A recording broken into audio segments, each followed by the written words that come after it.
बोलने वाला आदमी। क्यों क्यों मैं कम बोलता हूं? एक सूत्र है कि जो मैंने सीख लिया है कि मौनम मूर्खस्य भूषण, ज्यादा बोलना अच्छा नहीं, वो विद्वानों का काम है।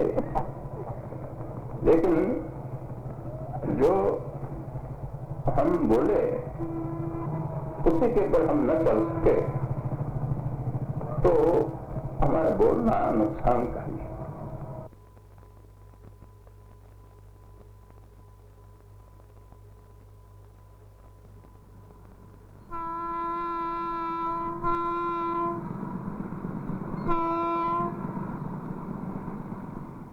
The historic Sabarmati River in Ahmedabad, from the banks of which Gandhi led the nationalist struggle till 1928.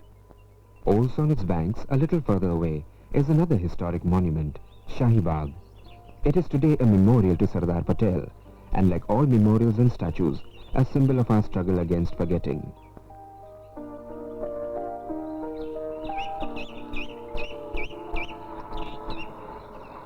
And yet memories cannot be lived fossilized. Today, when our public life has been marred by deep erosion of values, the time has come to take the memories of great leaders like the Sardar out of the deep freeze of museums and into our present.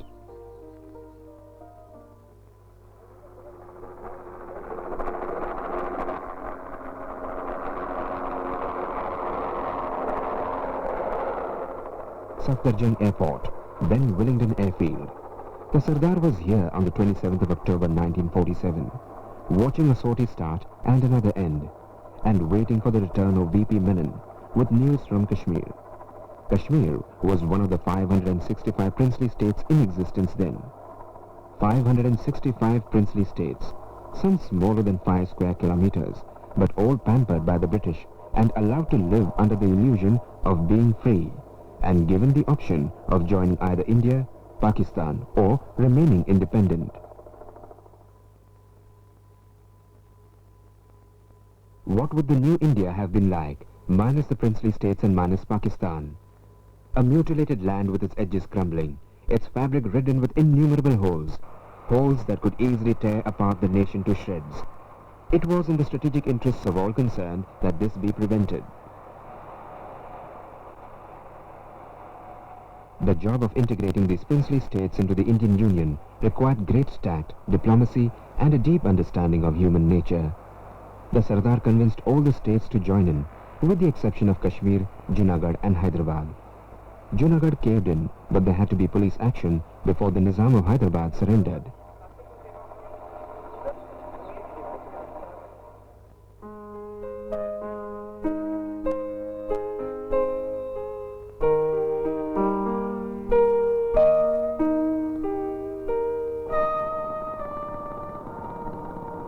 Nadyad, a small town halfway between Ahmedabad and Baroda in Gujarat. It was a town of twisting streets and 25,000 people when Vallabhbhai was born here. His mother, Ladba, gave him birth in an inner room of this house belonging to her brother, Dungair Bhai, where she had come for her confinement.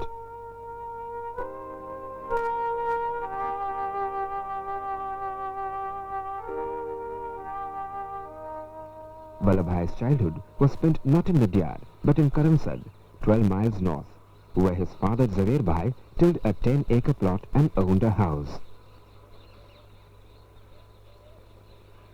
Vallabhbhai's parents had 6 children. Vallabhbhai was the 4th. It is conjectured by some that this status of being a middle child had a share in the making of his extraordinarily strong and independent personality.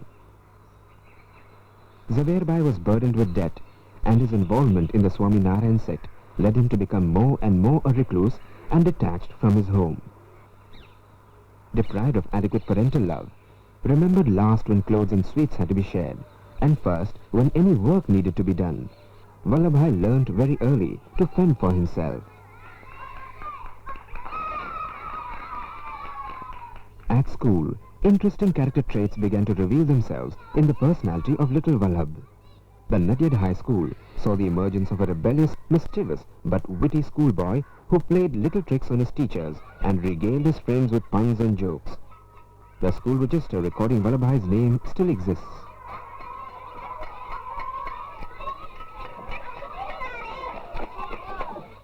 His strong, willful character and resistance to injustice, even at the cost of incurring the wrath of his teachers, earned him the names Stormy and Outlaw.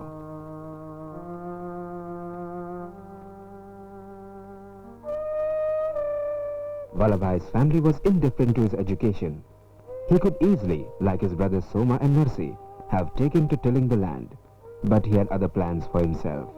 At the age of 22, he passed his matric and later qualified as a district pleader. And then he began to save up money for his dream, to go to England for his barristership.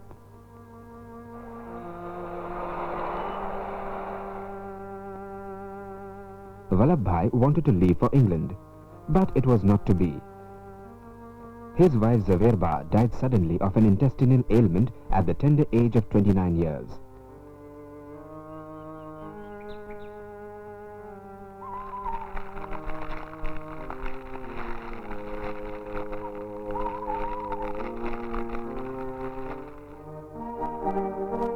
When he actually set out for his barristership to England, he was a man already 35 years of age. In him, a down-to-earth patidar, a widower who had saved money for it twice over, was going to England. Not a young romantic or a political anarchist. He knew he had not much time.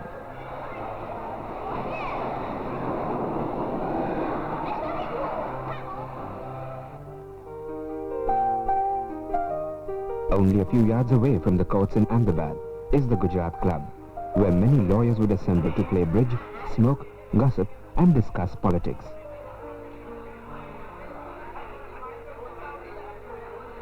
When Vallabhbhai returned from England and set up a successful practice as a criminal lawyer, he spent many evenings here playing bridge. At the club, Vallabhbhai discovered that he was quite good at bridge. The image of Vallabhbhai Patel during this time is quite unlike that to be expected of a future nationalist leader. Just across the street from the Gujarat Club was Vallabhbhai's Bhadra house.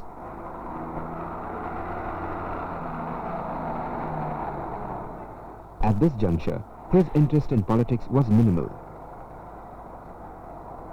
He was scornful of the methods of the Indian nationalists, which then revolved around either making petitions or throwing bombs. And then in 1915, an event of staggering importance took place. Mohandas Karamchand Gandhi arrived on the Indian national scene from South Africa with his new weapon of the Satyagraha.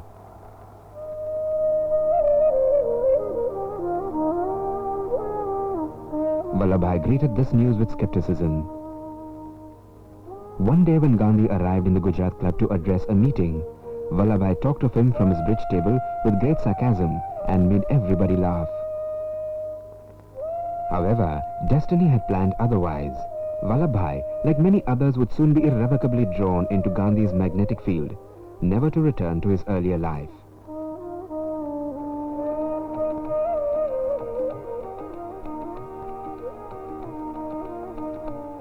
It was to this waiting spirit in Vallabhbhai that Gandhi showed the way.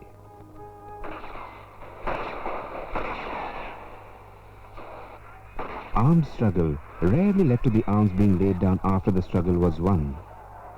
Gandhi appeared onto the national scene with a new weapon, that of Satyagraha, or non-violent resistance to oppression. The method had already proved effective in Champaran. Vallabhbhai, the man of action, was impressed. He joined the Kheda and Nagpur flag satyagrahas as Gandhi's lieutenant, and in the days spent by his side, he silently observed Gandhi's methods. Thus began a 30-year relationship between Gandhi and Vallabhbhai, which was to have such a significant impact on the struggle for Indian independence. Vallabhbhai's house in the Swaraj ashram in Bardoli.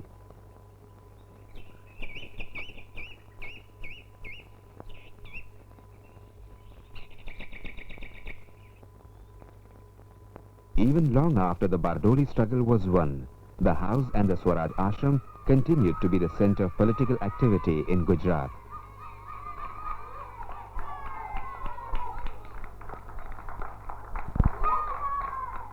an old Haveli in Bardoli. These quiet houses and lanes were mute witness to the classic experiment in Satyagraha that was carried out here in 1928 under the leadership of Vallabhbhai Patel. The British government had increased the tax on land.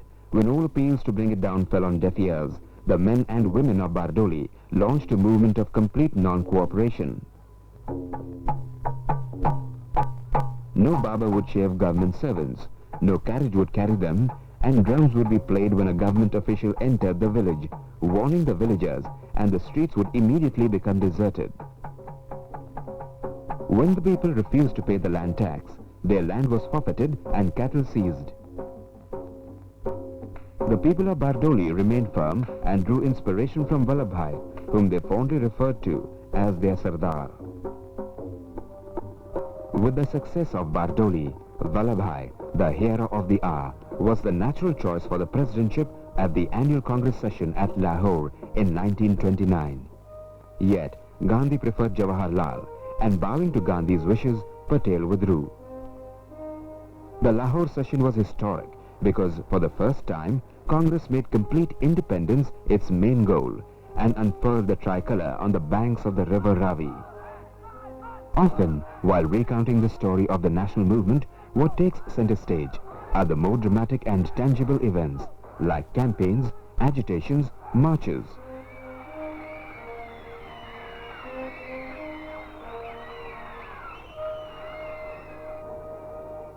And the stage was now set for one more nationwide campaign, and this time a decisive one, the historic Quit India movement. Preempting the movement, the British arrested all the major national leaders in a single sweep, and the Sardar found himself along with Nehru, Azad, Kriplani and others in the Ahmednagar jail. In the nearly 30 months that he spent here, he had to confront an uncertain future, indifferent health, and the fact that at 68 he had very little time left.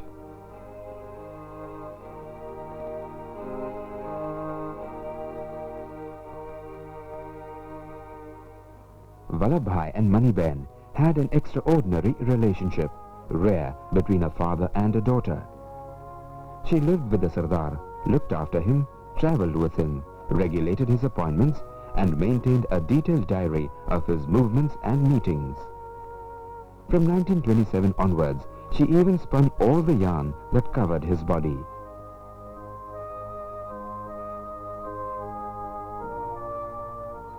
Long years ago, we made a tryst with destiny, and now the time comes. Freedom came at midnight on the 15th of August 1947. Only or in full measure, but very substantially.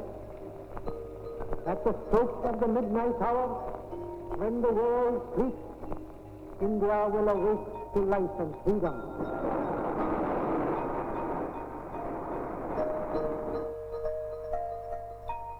Sardar Patel, who had contributed so much to the struggle for independence, did not speak on the occasion.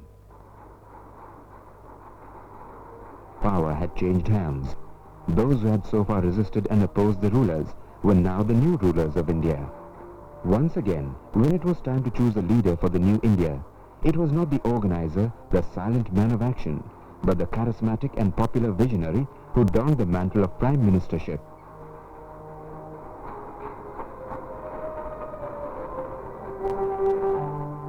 The Sardar became independent India's Home Minister and Deputy Prime Minister.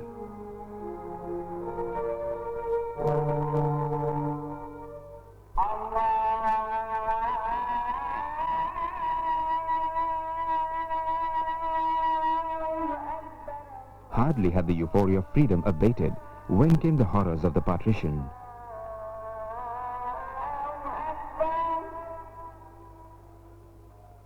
The demographic character of Delhi altered forever in the post-partition rioting, as a large segment of the capital's Muslim population had to leave the country and vast numbers of Hindu and Sikh refugees came in.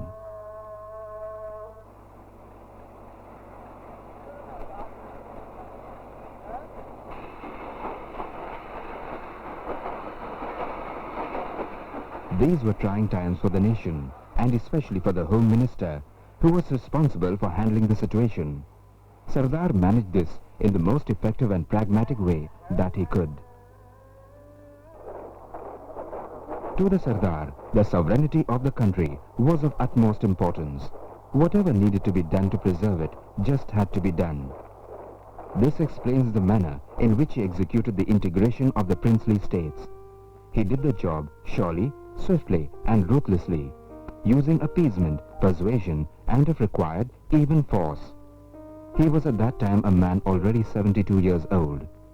Kashmir, the one state which he wasn't allowed to tackle, is a wound that continues to fester even today. A winter morning at Lodi Gardens, where Sardar would often come for a morning walk from his official residence at 1 Aurangzeb Road.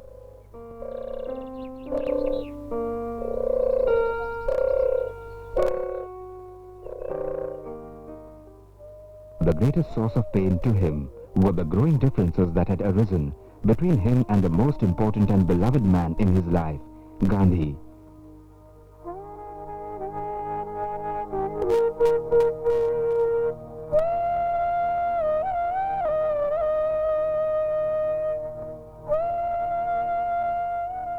Differences that had so far been kept under rein, so much so that he had earlier been described as a blind follower of Gandhi. But now, like Nehru, he differed with Gandhi on an issue of utmost importance to the country, the acceptance of partition and the matter of payment of 55 crore rupees to Pakistan. Though these issues were resolved politically, they left a sense of hurt in the relationship. Gandhi and Sardar were to meet for a heart-to-heart talk at 4 p.m. at Birla House on the 30th of January 1948. What transpired on this fateful day has gone down in the annals of history. The events of that day were described in utter anguish by the man of few words in a broadcast on All India Radio.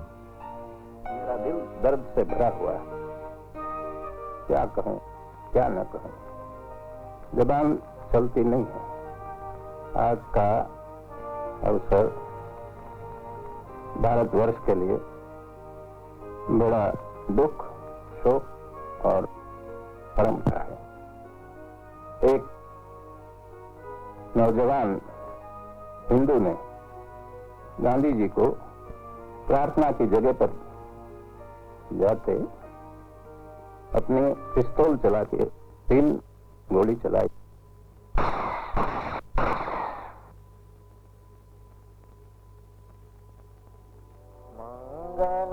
In November 1950, he fell ill.